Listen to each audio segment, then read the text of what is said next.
Shalom. Silakan duduk. Haleluya. Shalom juga bagi jemaat Tuhan yang mengikuti ibadah. Dimanapun saudara berada pada malam ini, biarlah Tuhan memberkati saudara semuanya. Puji Tuhan. Haleluya. Kita bersyukur hari ini tidak hujan ya. Biasanya setiap malam hujan dan Tuhan memberkati kita pada malam ini. Dan saya percaya ada rencana Tuhan yang ajaib, ada rencana Tuhan yang agung bagi kita semuanya. Amin. Haleluya. Pada malam ini saya ajak kita semuanya untuk membuka firman Tuhan dari 2 Timotius pasal yang kedua. Kita akan baca mulai dari ayat 1 sampai ayat yang ke-7. 2 Timotius 2 ayat 1 sampai ayat yang ke-7. Saya ajak kita semuanya untuk membaca ini bersama-sama. 2 Timotius 2 ayat 1 sampai ayat yang ke-7. 1, 2, 3. Sebab itu hai anakku, jadilah kuat oleh kasih karunia dalam Kristus Yesus. Apa yang telah engkau dengar daripadaku di depan banyak saksi, percayakanlah itu kepada orang-orang yang dapat dipercayai, yang juga cakap mengajar orang lain. Ikutlah menderita sebagai seorang prajurit yang baik dari Kristus Yesus. Seorang prajurit yang sedang berjuang, tidak memusingkan dirinya dengan soal-soal penghidupannya, supaya dengan demikian ia berkenan kepada komandannya. Seorang olahragawan hanya dapat memperoleh mahkota sebagai juara apabila ia bertanding menurut peraturan-peraturan olahraga. Seorang petani yang bekerja keras haruslah yang pertama menikmati hasil usahanya. Perhatikanlah apa yang kukatakan. Tuhan akan memberi kepadamu pengertian dalam segala sesuatu. Haleluya. Bapak Ibu saudara-saudari yang terkasih, firman Tuhan ini akan menolong kita menghadapi situasi-situasi yang sedang kita hadapi sekarang ini. Baik pandemi yang sedang kita hadapi maupun kesulitan-kesulitan yang kita hadapi di dalam kehidupan global ini, saudara. Bagaimana krisis-krisis ekonomi, tantangan-tantangan di dalam kehidupan kekeluargaan, berkeluarga, ini akan memberikan solusi, jawaban kepada kita semuanya. Bagaimana caranya kita menghadapi situasi ini semuanya, bagaimana kita menghadapi tantangan ini semuanya. Dan saya percaya pada malam ini, ketika engkau memberikan perhatian penuh, engkau pasti diberkati Tuhan. Amin. Bapak Ibu, Rasul Paulus memberikan nasihat kepada Timotius di dalam 2 Timotius pasal 2 ini dengan berkata, sebab itu hai anakku, jadilah kuat oleh kasih karunia dalam Kristus Yesus. Haleluya. Dia berkata seperti seorang bapak, karena dia adalah bapak rohani bagi anak rohaninya yang bernama Timotius. Hai anakku, jadilah kuat. Karena Timotius akan menggembalakan sebuah pelayanan yang dirintis oleh Rasul Paulus, tapi kemudian diserahkan kepada Timotius untuk dilakukan. Dan pelayanan itu bukanlah hal yang gampang, karena di dalam pelayanan itu menghadapi berbagai jenis manusia dengan sistem pendidikan yang berbeda, pengetahuan yang berbeda, cara menangkap yang berbeda. Dan bagaimana tugas pengembalaan itu adalah untuk meningkatkan kehidupan manusia tersebut di dalam pengembalaan. Karena itulah tujuan daripada penggembalaan adalah memberkati orang-orang yang digembalakan, sehingga hari ini mereka datang mungkin biasa-biasa saja. Hari ini mungkin mereka datang sebagai orang yang tidak ada apa-apanya, tetapi ketika mereka mulai masuk di dalam penggembalaan, karunia kepemimpinan, urapan pengembalaan itu mengalir dalam kehidupan mereka. Itu sebabnya Rasul Paulus berkali-kali, saudara bisa baca di dalam Kisah Para Rasul maupun di dalam Korintus, Bagaimana Rasul Paulus selalu berkata, ingat keadaanmu dahulu. Ingat keadaanmu dahulu. Siapa engkau dahulu? Bagaimana keadaanmu dahulu? Karena penting sekali bagi kita untuk senantiasa introspeksi dan menyelidiki tentang siapa diri kita. Kalau tidak, kita akan lupa diri. Lupa diri. Apalagi ketika kita berada di puncak ketenaran kita. Kita berada di puncak kehebatan kita. Kita bisa lupa diri tentang siapa diri kita. Itu sebabnya Paulus katakan kepada Timotius, hai anakku, jadilah kuat. Kata jadi di sini saudara. Apa arti kata jadilah kuat? Artinya Timotius harus berusaha bagaimana menjadikan dirinya menjadi kuat. Dia harus berusaha ketika menghadapi tantangan-tantangan yang ada, ketika menghadapi resiko, pergumulan-pergumulan yang ada, membuat dirinya menjadi kuat. Menjadi kuat. Tetapi Paulus katakan, bukan dengan kuat dan gagahmu, tapi oleh Roh Tuhan. Roh kasih karunia di dalam Kristus Yesus. Ada Roh Kudus, yaitu Roh kasih karunia yang akan membantu engkau menjadi kuat. Haleluya. Masuk di dalam satu persekutuan dengan Roh Kudus. Bersekutu dengan Roh Kudus, maka engkau akan menjadi kuat. Haleluya. Haleluya. Dan di sini Rasul Paulus memberikan 3 gambaran kepada Timotius. Bagaimana caranya menjadi kuat? Ada 3 pelajaran yang diberikan. Di mana dia pertama memberikan perumpamaan tentang seorang tentara, prajurit. Paulus katakan, hai anakku, belajar dari prajurit. Belajar dari seorang tentara. Bagaimana mereka bisa menjadi kuat. Haleluya. Sekarang ini saudara kalau mau tahu tentang bagaimana seorang tentara itu menjadi tentara, bagaimana pelatihan-pelatihan yang mereka sedang akan tempuh, saudara bisa buka YouTube, saudara bisa melihat banyak kemudahan-kemudahan sekarang bagi kita untuk melihat bagaimana seorang prajurit dengan bersusah payah melewati pelatihan-pelatihan. Tidak gampang. Jangan saudara pikir ketika mereka sudah menjadi seorang jenderal, maka dengan gampang dan saudara bercita-cita aku juga ingin menjadi seperti jenderal tersebut. Karena untuk menjadi jenderal, prajurit itu melewati berbagai macam tantangan sebagai seorang prajurit, mulai dari latihan-latihan, bagaimana latihan fisik yang dihadapi, sehingga pada akhirnya saudara akan mungkin bingung ketika melihat seorang prajurit yang sejati. Beberapa hari yang lalu kami menonton film Midway. Saudara ada yang pernah nonton Midway? Judulnya Midway.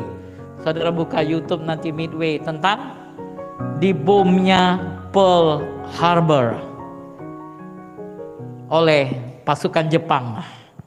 Kemudian barulah setelah itu menyusul Hiroshima dan Nagasaki, saudara. Ya, ketika kami menonton film ini tentang prajurit-prajurit yang siap mati, saudara. Bagaimana mereka ketika diperintahkan oleh jenderal-jenderal mereka yang berada di kantor-kantor, mereka yang berada di kapal induk, para pilot-pilot itu, saudara, begitu luar biasa. Ketika diperintahkan untuk maju, mereka tidak takut, seolah-olah mereka tidak takut, mereka tidak khawatir. Dan ketika kita menonton film itu, bagaimana pesawat-pesawat itu menghadapi peluru-peluru yang ditembakkan oleh kapal induk Jepang. Bagaimana mereka menukik, mereka mau melepaskan bom mereka persis di kapal induk Jepang itu, saudara. Mereka menukik, para pilot-pilot itu sepertinya mereka tidak takut mati. Tidak takut mati. Itulah yang dikatakan firman Tuhan ayat 4. Seorang prajurit yang sedang berjuang tidak memusingkan dirinya dengan soal-soal penghidupannya, supaya dengan demikian ia berkenan kepada komandannya. Pelatihan-pelatihan yang mereka hadapi itu akhirnya membuat mereka tidak lagi mau pusing memikirkan tentang dirinya. Bahkan bagi mereka kematian itu adalah hal yang biasa. Mereka tidak lagi takut dengan kematian. Itu sebabnya Paulus katakan kepada Timotius, Timotius, belajar dari seorang prajurit. Karena untuk menjadi seorang hamba Tuhan, engkau tidak boleh takut mati. Engkau harus berada di garda terdepan, menghadapi semua tantangan, resiko yang akan datang kepadamu. Karena orang-orang mengharapkan engkau, orang-orang membutuhkan engkau untuk berada di garis terdepan.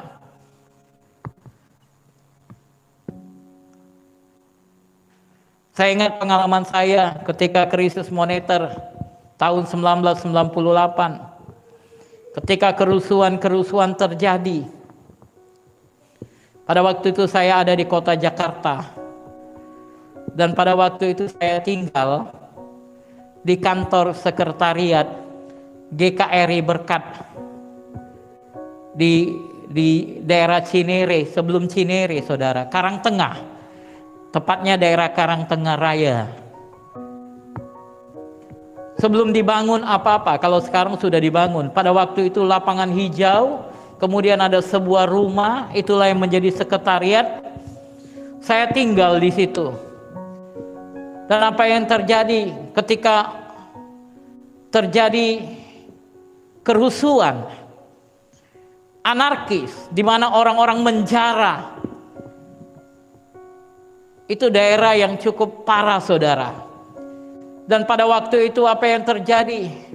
Semua orang menelepon, Pak, tolong doakan, tolong doakan, tolong doakan. Karena orang-orang yang mau menjara sudah dekat ke tempat kami. Sudah dekat ke tempat kami. Telepon kring-krang, kring-krang. Tetapi pada malam itu, ternyata orang-orang yang mau menjara juga sudah berada di depan rumah, di depan kantor itu. Saya padamkan lampu semua. Dan mereka berpikir, mereka berbicara, saya bisa dengar suara mereka. Wah, ini rumah kosong, pasti nggak ada apa-apa. Sedangkan telepon terus berbunyi, saya harus menerima. Orang-orang bilang, Pak, tolong doakan, tolong doakan, tolong doakan, tolong doakan. Sebagai hamba Tuhan, itulah tugas kami, berdoa bagi jemaat Tuhan, berdoa bagi saudara. Ketika saudara berada dalam situasi-situasi yang kritis, ketika saudara berada dalam situasi yang sangat mendesak, itu sebabnya Paulus katakan kepada Timotius, jadilah kuat, belajarlah dari kehidupan prajurit, bagaimana mereka siap menghadapi kematian, melewati begitu banyak tantangan, rintangan yang ada, pelatihan yang begitu berat. Mereka masuk ke dalam lumpur, mereka masuk dan mereka harus tiarap di bawah kawat duri. Ini pelatihan. Kadang-kadang kita berpikir mengikut Yesus sangat mudah, dan kita selalu berpikir berkat, dan berkat. Sehingga ketika masalah datang dalam kehidupan kita, kita tidak siap untuk menghadapi situasi itu. Saudara perlu tahu, Yesus tidak pernah janji bahwa ketika engkau mengikut Dia, masalah tidak akan datang. Penyakit tidak akan datang dalam kehidupanmu. Masalah penyakit bisa saja datang dalam kehidupanmu. Tetapi ketika engkau kuat di dalam Tuhan, tidak peduli mau masalah apapun yang datang, mau penyakit seperti apapun yang datang dalam kehidupanmu, engkau akan kuat menghadapi semua situasi itu. Haleluya. Haleluya. Karena kita tahu bahwa tantangan-tantangan ke depan ini bukan akan semakin ringan. Saudara lihat dengan keadaan-keadaan yang terjadi di sekitar kita. Bagaimana situasi politik di tengah-tengah dunia ini. Saudara lihat dengan semua rencana-rencana iblis menghancurkan dunia ini. Bahwa semuanya itu bukan menunjukkan keadaan yang lebih baik, dan lebih baik. Semakin jahat, karena firman Tuhan sudah katakan. Tetapi ketika kita dipersiapkan dengan baik, kita melatih diri kita seperti seorang prajurit, mau seperti apapun medan yang akan kita hadapi, kita akan siap menghadapi karena kita sudah menjadi kuat. Haleluya. Oleh sebab itu bangunlah dirimu untuk bisa menjadi kuat. Latihlah dirimu untuk bisa menjadi kuat. Dan setiap hari harapkan Roh Kudus untuk memenuhi engkau. Maka ada satu tenaga ilahi, kekuatan ilahi yang akan turun ke atasmu dan menjadikan engkau manusia super. Haleluya. Haleluya. Bukanlah gampang seperti Daniel. Seorang Daniel yang merupakan orang kedua di dalam istana Firaun. Dan ketika ada perintah melarang ibadah, bagi seorang Daniel untuk setiap hari membuka jendela rumahnya dan beribadah. Berapa kali saudara satu hari? Berapa kali? Halo, berapa kali dia beribadah? Berapa kali dia beribadah? Coba ngintip dulu kitab Daniel, berapa kali dia beribadah? 3 kali. Berapa kali dia beribadah?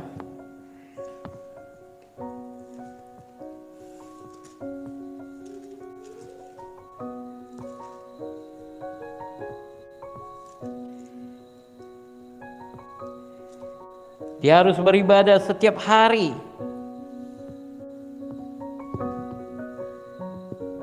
3 kali. Ada yang udah dapat? Berapa kali dia beribadah? 3 kali.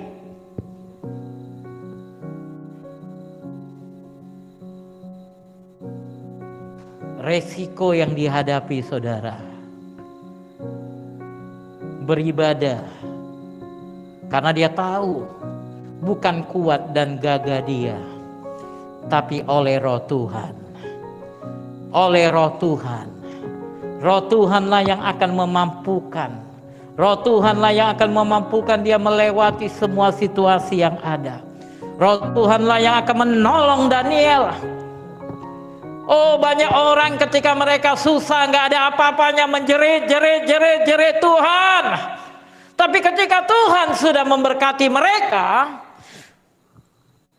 ketika mereka menghadapi tantangan-tantangan di mana mereka harus memilih mentaati Tuhan atau mentaati penguasa dunia, mereka takut kehilangan posisi, takut kehilangan harga diri, takut kehilangan uang. Sehingga mereka tidak mau beribadah, saudara. Tidak lagi mencari Tuhan. Karena aku sudah menjadi seseorang sekarang ini. I'm something now. Aku sudah menjadi seseorang.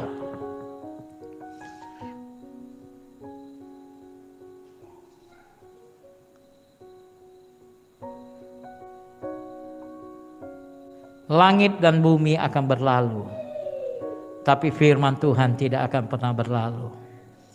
Haleluya. Itu sebabnya engkau perlu mengandalkan Tuhan. Berlatih seperti seorang prajurit, melewati segala situasi dan menjadi pemenang. Anakku, jadilah kuat. Dan yang kedua, Paulus katakan kepada Timotius dengan memberikan contoh kepada Timotius, yaitu sebagai seorang apa saudara? Olahragawan. Seorang olahragawan. Bagaimana seorang olahragawan dia bisa memperoleh mahkota, menjadi juara dengan bertanding menurut peraturan-peraturan olahraga. Kita tahu bagaimana seorang olahragawan itu melatih dirinya. Tidaklah mudah, saudara. Dia tidak mungkin bisa memiliki tubuh yang fit kalau dia tidak berlatih dengan baik. Dan di samping berlatih, dia juga harus mengetahui peraturan-peraturan yang ada. Karena di dalam olahraga ada peraturan, saudara. Apakah itu mungkin sepak bola? Sepak bola punya banyak peraturan, di mana saudara tidak bisa menahan bola dengan tangan, maka wasit akan meniupkan peluit dan berkata handsball. Ketika menendang bola, di mana engkau tidak boleh menjengkal orang, saudara. Ada banyak peraturan-peraturan di dalam bola. Dan seorang olahragawan harus tahu peraturan-peraturan itu, tidak hanya sekedar main. Tidak hanya berlatih, tapi tidak tahu bagaimana aturan mainnya. Baik itu mau menjadi seorang pebulu tangkis, mau menjadi seorang pemain basket, mau menjadi pemain voli, menjadi olahragawan apapun juga, baik lari punya peraturan-peraturan, saudara. Itu sebabnya kita perlu berlatih supaya kita bisa memenuhi persyaratan yang ada dan kemudian belajar tentang peraturan-peraturan yang ada agar kita mengerti sehingga kita tidak bertanding dengan sembarangan. Kita tidak bermain dengan sembarangan. Dalam kehidupan ini juga seperti itu, Bapak Ibu. Paulus katakan, anakku, jadilah kuat seperti seorang olahragawan. Banyak hal yang akan kau hadapi di dalam medan pertandingan. Banyak tantangan-tantangan yang akan kau hadapi. Berlari, teruslah berlari. Tapi jangan lupa, ada peraturan-peraturan yang kau harus hormati. Ada peraturan-peraturan yang kau harus hargai. Amin. Ada banyak sekali peraturan di dalam olahraga, saudara. Dan itulah yang akan membuat seorang olahragawan jadi kuat. Termasuk di dalamnya mengenai diet. Apa yang bisa dimakan, apa yang tidak boleh dimakan.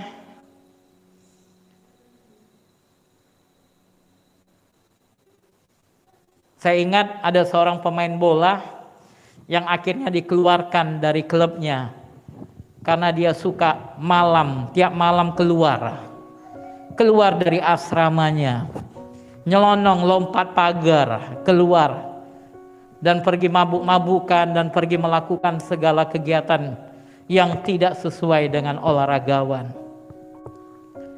Ada banyak hal yang kita dengar, bagaimana seorang olahragawan menjadi seorang pecandu narkoba, sehingga akhirnya mereka didiskualifikasi, dikeluarkan. Demikian juga di dalam kehidupan ini, saudara. Ada banyak hal yang kau perlu pahami dalam kehidupan ini. Ada banyak hal yang kau perlu tahu dalam kehidupan ini. Bagaimana menjaga dirimu. Karena banyak sekali orang-orang yang menjadi lemah. Banyak sekali orang-orang yang menjadi sakit karena kesalahan-kesalahan yang mereka perbuat di dalam kehidupan ini. karena mereka tidak mengikuti peraturan-peraturan yang Tuhan berikan tentang kehidupan tubuh jasmani mereka. Mereka tidak mengikuti apa yang harus mereka lakukan dengan baik. Itu sebabnya kita perlu memahami firman Tuhan dengan baik dan benar. Sehingga ketika kita mulai menjalani hidup kita dengan baik, berlatih dengan baik, dan mengikuti peraturan pertandingan dengan baik, maka engkau akan jadi pemenang. Haleluya. Amin. Kau akan jadi pemenang, pasti menjadi pemenang ketika engkau berlatih dengan baik dan belajar mentaati peraturan-peraturan yang ada.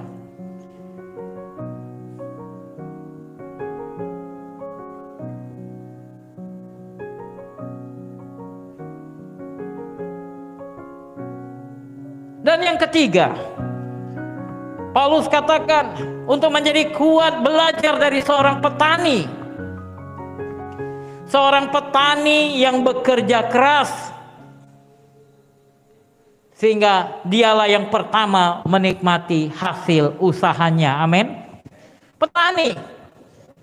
Ini terjadi dalam bidang usaha, saudara-saudara yang bergumul dalam bidang usaha. Mungkin kau berkata, bisnisku naik turun, naik turun. Aku mengalami kebangkrutan. Paulus katakan, Timotius, belajar dari petani. Bagaimana kita Mazmur katakan tentang seorang petani. Dia akan berjalan menabur benih dengan mencucurkan air mata.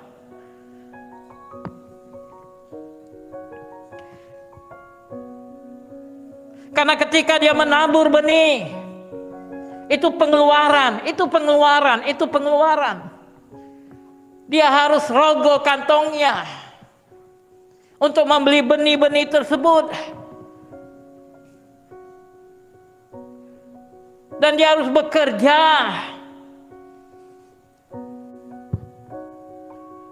Pagi-pagi hari, di mana sebelum matahari bersinar, dia mulai menaburkan benihnya. Orang enak tidur, dia sudah bangun dengan menaburkan benih, saudara. Bukan suatu hal yang mudah.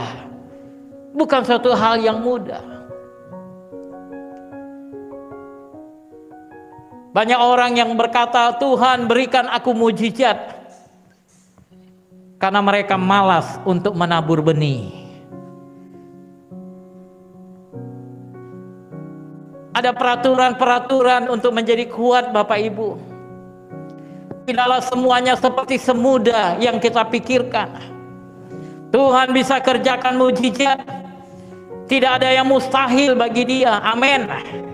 Tetapi Dia mau engkau menjadi seperti seorang petani yang dengan mencucurkan air mata engkau menabur benih. Ketika engkau menabur biji apel, maka engkau akan tuai apel. Haleluya. Banyak orang tidak menabur, yang dia tabur angin. Dia harapkan dia mau menuai besar. Mana mungkin, saudara? Nggak akan mungkin. Ada banyak kesaksian demi kesaksian yang kita dengar. Bagaimana orang-orang yang menabur dengan mencucurkan air mata. Berat memberi ini, saudara. Berat. Ketika mau memberi, ada pengorbanan. Berat sekali. Tapi ketika engkau melepaskan itu, maka engkau akan lihat pengorbananmu tidak akan menjadi sia-sia. Amin. Mari kita baca itu di Mazmur.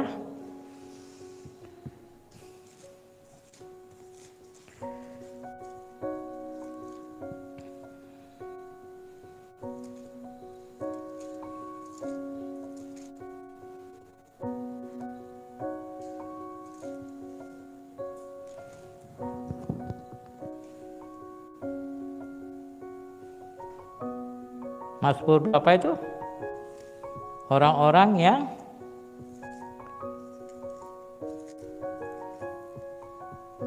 Mazmur 126 ayat yang kelima dan ayat yang keenam. Mazmur 126 ayat 5 dan ayat yang keenam. Kita baca bersama-sama. 1, 2, 3. Orang-orang yang menabur dengan mencucurkan air mata akan menuai dengan bersorak-sorai. Orang yang berjalan maju dengan menangis sambil menabur benih. Pasti, saudara lihat ada kata pasti, saudara. Pasti bukan mudah-mudahan, tapi pasti pulang dengan sorak-sorai sambil membawa berkas-berkasnya. Haleluya. Haleluya. Itu sebabnya Paulus katakan kepada Timotius, anakku, jadilah engkau kuat dari kasih karunia Tuhan dengan belajar kepada seorang petani bagaimana mereka mencucurkan air mata, menaburkan benih. Tetapi mereka pasti pulang dengan sorak-sorai sambil membawa berkas-berkasnya. Haleluya. Ketika engkau ingin lihat berkat Tuhan dicurahkan berlimpah-limpah dalam kehidupanmu, belajar untuk menabur. Belajar untuk menabur. Engkau hanya tahu mau menerima, tetapi engkau tidak siap untuk menabur. Bagaimana selanjutnya engkau hanya bisa menerima? Engkau harus belajar bagaimana untuk menabur, saudara. Ketika engkau belajar menabur, firman Tuhan katakan pasti pulang dengan sorak-sorai. Berat. Ketika engkau mau rogoh kantongmu, berat, saudara. Gajiku nggak seberapa, cuman 1 juta. Kalau aku ambil lagi 100.000 untuk kuberikan, udah berkurang. Tetapi itulah pelajaran yang perlu kita pelajari. Dengan mengeluarkan 100.000 itu, maka engkau akan lihat engkau menuai dengan sorak-sorai. Haleluya. Perhatikanlah orang-orang yang sukses. Jangan perhatikan orang-orang yang tidak sukses. Jangan ikuti orang-orang yang tidak sukses, tapi ikutilah gaya hidup orang-orang yang sukses. Perhatikan bagaimana Bill Gates bisa menjadi kaya dan kaya.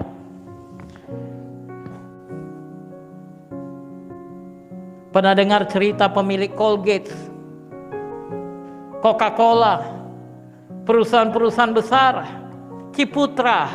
Dengarkan kesaksian-kesaksian mereka. Bagaimana mereka mengeluarkan 90% uang mereka untuk mereka tabur sebagai benih. Itu sebabnya Tuhan sangat memberkati mereka dengan luar biasa. Itu sebabnya mereka semakin diberkati dan semakin diberkati. Karena itu merupakan hukum yang Tuhan telah tetapkan. Kepada siapapun yang melakukan hukum itu, mereka akan diberkati. Haleluya. Prinsip kehidupan yang kau perlu pelajari untuk menjadikan kau kuat. Dan kita beruntung bersyukurnya karena ada Roh Kudus yang bersama dengan kita. Ketika engkau menyerahkan hidupmu kepada Roh Kudus akan menuntun kau. Roh Kudus akan memberikan kemampuan kepada engkau. Bagaimana caranya engkau mulai menabur. Kalau engkau ingin menuai kasih, kalau engkau ingin menuai kasih, ingin dikasihi, mulailah menabur pengampunan, mulailah menabur kasih. Maka engkau akan lihat bagaimana engkau menuai kasih dari setiap orang yang kau jumpai dalam kehidupan ini. Amin. Haleluya. Apa yang kau ingin tuai dalam kehidupan ini? Mulailah menaburnya, mulai menabur.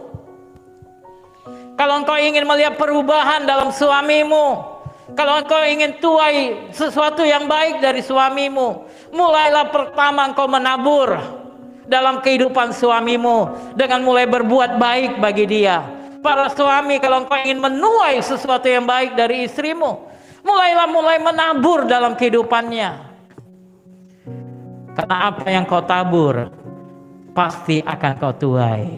Haleluya. Haleluya. Pada malam ini Paulus katakan kepada Timotius, belajar dari 3 kelompok manusia ini. Belajar dari seorang prajurit, belajar dari seorang olahragawan, belajar dari seorang petani. Maka engkau akan lihat bagaimana engkau siap menghadapi semua tantangan yang ada. Bagaimana engkau siap menghadapi semua situasi yang kelam sekalipun, medan pertempuran yang berat sekalipun.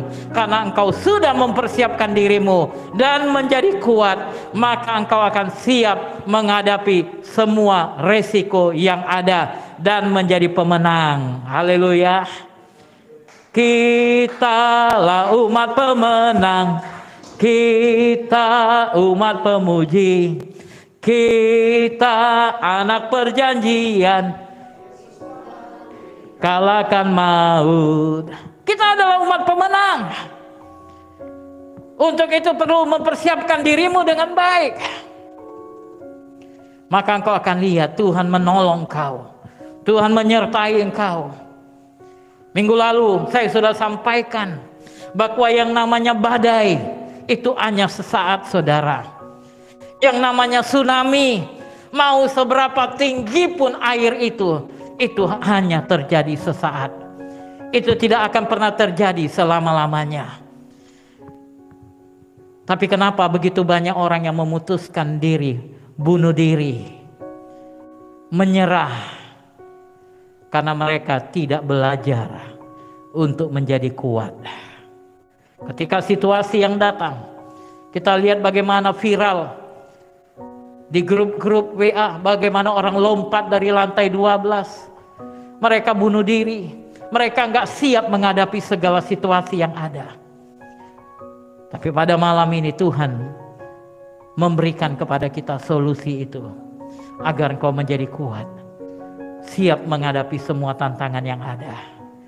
3 bulan lagi kita akan menutup tahun 2021. Kita nggak tahu apa yang akan terjadi di tahun 2022. Banyak gereja yang sudah mulai menyusun panitia perayaan Natal.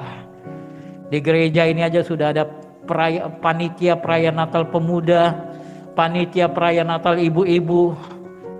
Udah mempersiapkan diri luar biasa, saudara. Enggak akan lama lagi kita menutup tahun ini. Kita nggak pernah tahu apa yang akan kita hadapi ke depan. Tantangan seperti apa. Tapi kalau engkau mempersiapkan dirimu dengan menjadi kuat, maka tidak ada apapun. Justru engkau akan menjadi seperti Raja Wali yang menggunakan badai untuk naik terbang tinggi. Karena pada waktu itulah Raja Wali itu mengepakkan sayapnya. Dan disitulah dia beristirahat. Dia gunakan badai yang ada untuk naik terbang tinggi dan beristirahat. Seperti itulah yang Tuhan inginkan terjadi dalam kehidupanmu. Oleh sebab itu pada malam ini bersyukurlah kepada Tuhan. Sebab Dia baik. Apapun pergumulanmu pada malam ini, tidak ada yang mustahil bagi Dia. Tidak ada yang mustahil. Mari belajar seperti seorang prajurit, belajar seperti seorang olahragawan, belajar seperti seorang petani. Engkau akan meraih kemenangan demi kemenangan.